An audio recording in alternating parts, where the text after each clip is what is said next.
According to NHA website, there is a difference of 273 million rupees in cost of construction per kilometer during the two GoVT tenures. From 2014 to 2018, four-lane motorways were constructed on a cost that is more than double than that is being spent on 1 kilometer right now. So is the case with two-lane and rehabilitation projects. In the past, four-lane national highway was completed at cost of Rs 411.078 million per kilometer, while the PTI government is constructing four-lane national highway at cost of Rs 173.515 million per kilometer.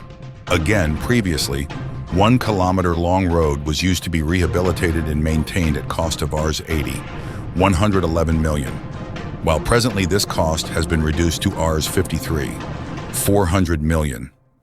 In the past, four-lane motorway on build, operate, transfer (BOT) basis was built at Rs 606.044 million per kilometer, while presently, four-lane motorway on BOT was costing Rs 395.652 million per kilometer.